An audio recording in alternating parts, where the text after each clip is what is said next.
listeners to an episode of Let's Talk Parks.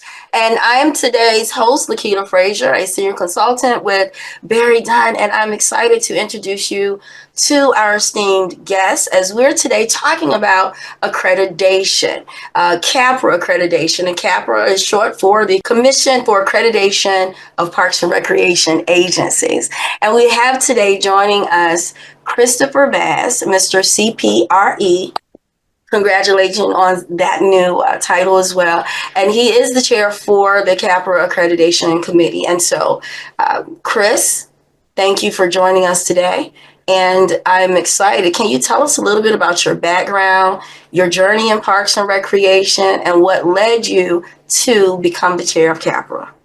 Yeah, absolutely. And it's an honor to be here with you today and talk about something that is near and dear to my heart, which is the CAPRA Commission.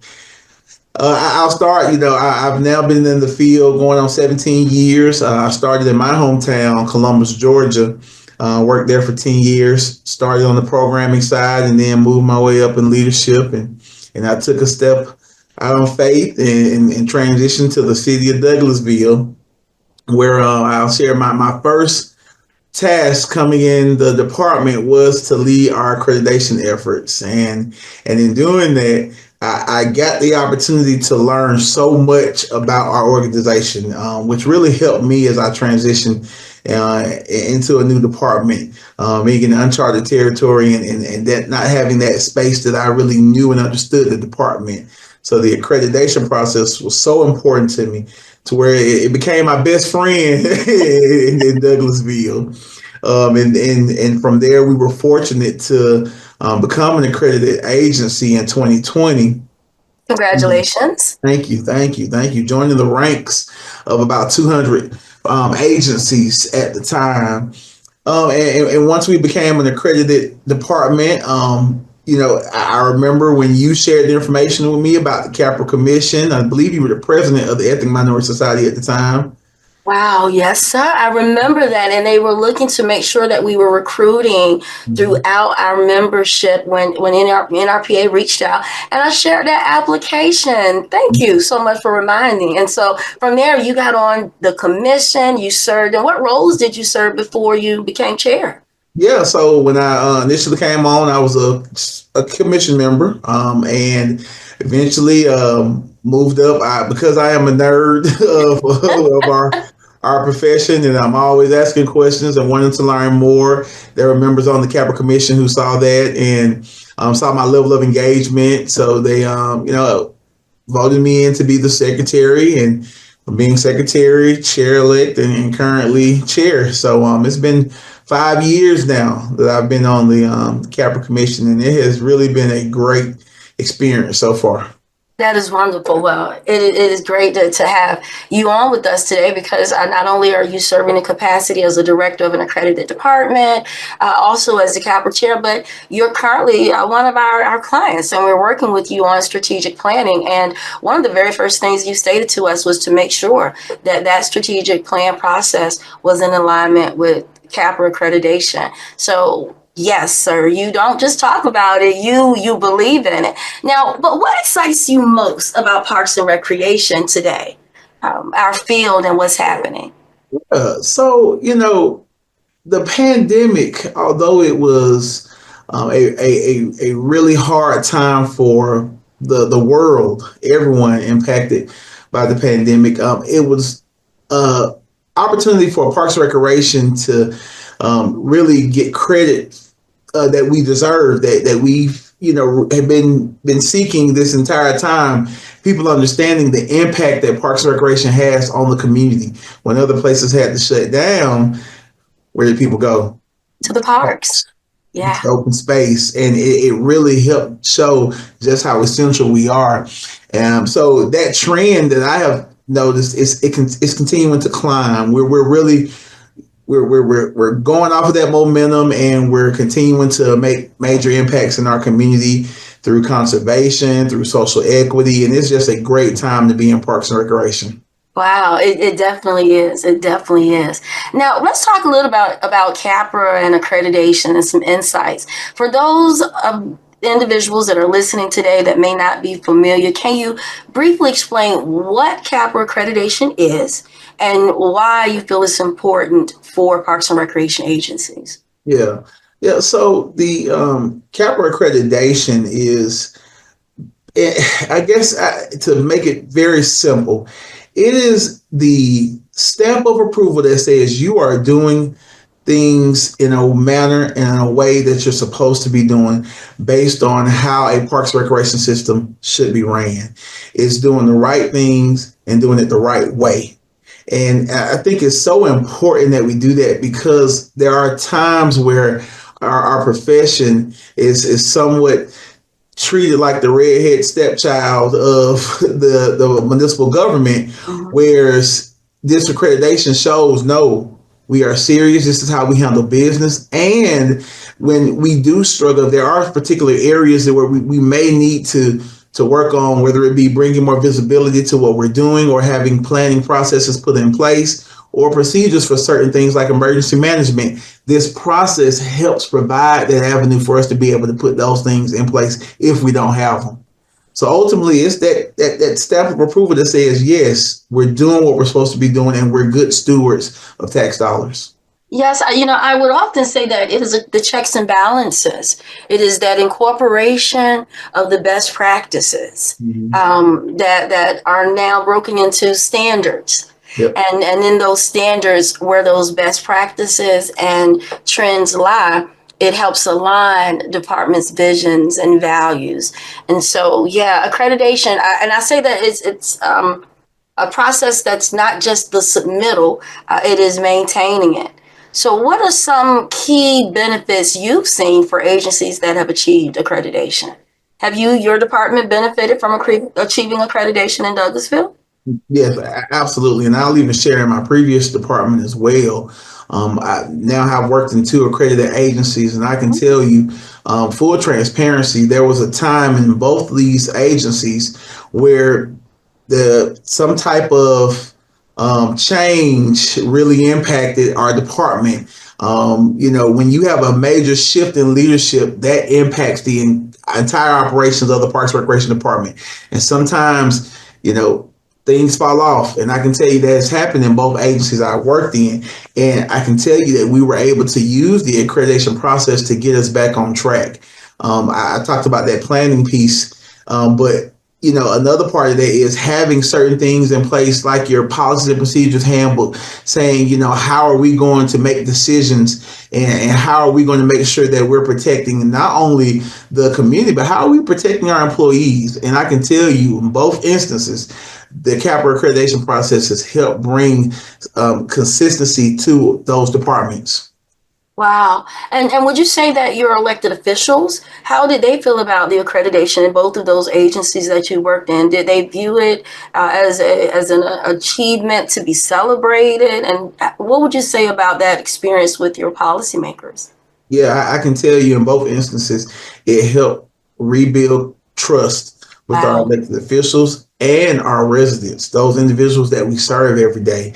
When you hear about some type of corruption going on within the department, we're scrutinized when we're doing the right thing. So when things are going bad, there's even more scrutiny to government altogether. So you specifically in Parks and Recreation, we know how that feels. So to be able to get that trust back through this process, it really helped us because there are things we need when we're trying to go in and ask for funding from our elected officials, and we're trying to make some major capital projects. They want to know that this project is going to be handled the right way. If we have to go, get a land acquisition, they want to know we have policies and procedures put in place to be able to go and conduct that land acquisition. So this accreditation, our 154 standards, it touched every operations in our department. So that really helps build that trust. Wonderful. You talked about it, building trust, gaining notoriety, having your best practices in one place, and creating those consistencies. Mhm. Now, what are some of the most common challenges that departments face when pursuing accreditations that you've seen, and how can they overcome them? Yeah, I think one of the major challenges is, I've talked to a lot of different directors, and I can tell you the unknown of, being able to sustain accreditation is a challenge, and the unknowns in terms of, what happens if we submit for accreditation and then we don't have the information that they're requesting. I think that's that the part that a lot of people can't get over. But I tell people all the time, just do it, get started. That's one of the major challenges with going through this process, because I feel that we're all doing great work. We just need to have some type of formal process, some type of system to really explain and really tell the story of what we're doing. And if you don't have it, then you can get it. And being able to lean on other localities to be able to develop your policies and procedures. So I think that's a major challenge. And then once you become accredited, who's going to maintain and who's going to be that point person? And a lot of folks know, all right, I can't sustain this after because I don't have the position allocated to be able to sustain it. So I think a lot of times people are thinking about sustainability in terms of why they will not go through the accreditation process. Wow. And so as we continue to expound upon that just a little bit, what did it do for you when a director is like, hey, I want to start this? What recommendations would you have about putting the team together for your accreditation? Mm-hmm. Yeah. So I think recognizing the strengths of individuals, and being able to pull on that. You got some people in your department who might not be as great with going and developing a process, but they may be great at writing and telling the story and completing and filling out those narratives. You got some people who they may not be great at the writing piece, but they might have been here 20 or 30 years and they understand the history, so they can help someone else tell the story. Or if there are old policies and procedures, someone who is who's been here and understands that it has connections with other departments. So I think when you pull your team together, you got to think about what you need and identify those individuals who can go and get it. Because I'm a firm believer that everyone shouldn't have the same skills and attributes when you are putting a team together. If everyone has a little something different, I think that's perfect, because you're going to need different skills in order to really be able to pull this accreditation process off. Wonderful. Now, as we near the end of our combo, I have just a couple of questions.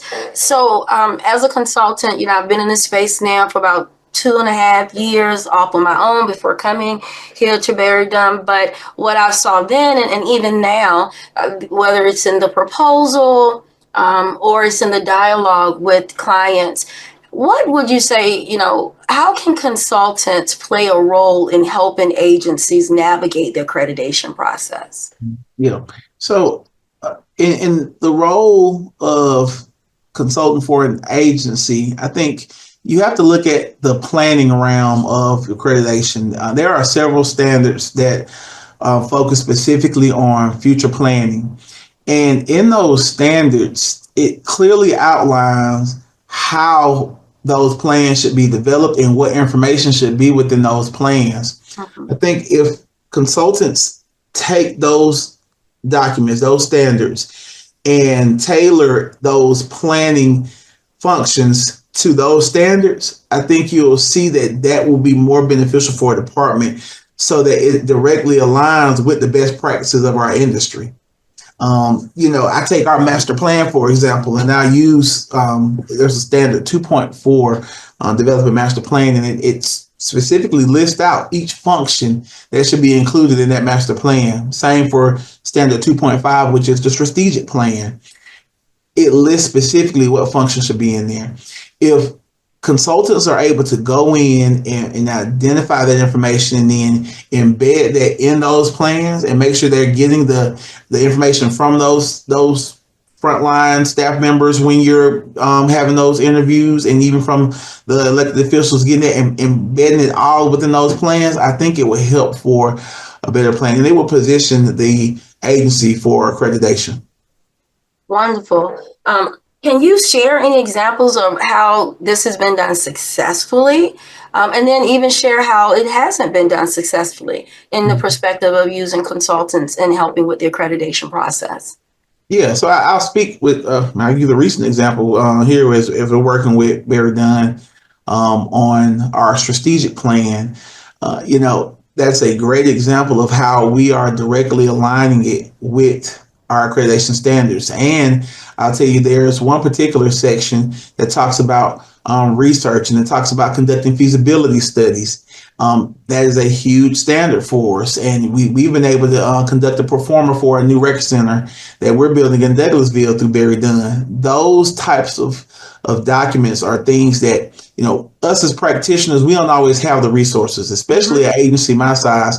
We don't have planners within our department. We don't have financial analysts. So I think that's where consultants can fill in the gaps. And I'll just say that's been very successful for us. Wonderful. Thank you. Thank you. Very successful. But on the other end of that, I think I've seen instances where agencies will tend to lean on a consultant to write their narratives for them or basically conduct their accreditation for them. And I tell you, I caution any agency in doing that because Lakita, I think you are a great professional, and that there's a lot that I've been able to learn about you as a professional. However, I don't know your life. I don't know your story. So it's hard for me to come in and try to write the book on Lakita. Very good analogy. Nate, I think you would have a great preface. I really think you could write my preface. I do But respect that. But and although I might be able to tell a good portion of it, I think there are Yeah. still important parts that will be left out because I can't tell your story. And Yeah. although you can talk to consultants all day, you can have those interviews. There is no firm that can come in and tell your story like you can tell your story. You might think that you're saving time, but no, I think where consultants can fit in is being able to directly identify the gaps in the accreditation process and how they can provide those services. And planning is one. Planning is a major area. Oh, thank you, Chris. That was definitely great dialogue, great insight. Now, as we are about to close out, as someone with leadership experience, both in your department and with CAPRA, what advice would you give to other parks and recreation professionals aspiring to grow in their careers? Yeah, that's a good question. And I share this with some of my team members here. Get out your comfort zone. I think everyone knows when they've been doing something for so long, they know when they're at a level where it's okay, it's time to move on and do something next. For me, it was recreation programming. I love recreation programming. When I would go to conference, I would go to all the programming sessions, and that was it. But then someone gave me some advice. Said, no, go to some sessions about park maintenance. Go to sessions about capital improvements, things of that nature, and that really helped me. And I think that advice really helped position me to get to where I am now. And that's not just in terms of the day to day work, but even in our networking atmosphere with conference, and it's getting out and talking to different people. Talking to someone who works in a completely different operation than you. And even in your own town, talk to folks, outside of your department because you can learn so much. So get out of your comfort zone, ask questions and be ready to put aside the things that you already know and focus on some things and add to your professional toolkit. Man, that's some great advice. So, in closing, if a department is saying, hey, Chris, I want to get started with this accreditation journey, what is the first step you would tell them to take? I would tell them to take a hard look in the mirror and do a self-evaluation. Read the information, read the standards, and see. Okay, do you think you're 50% there, or you're 80% there, and then create a list and say, okay, we might not be there right now, but here's a goal, and this is what it's going to take to get us there. And then talk. We have a huge network of professionals across the country. This is a practitioner-led program. We aren't compliance auditors. We aren't inspectors. It is a group of practitioners that are trying to help other practitioners in the field. So lean on each other. Call someone in the neighboring community that has gone through the process to get feedback. I think that has helped tremendously with us, and I've seen it where it's helped other agencies as well. Oh, thank you so much for joining us today, for dropping some major gems. And guys, until next time, let's talk parks.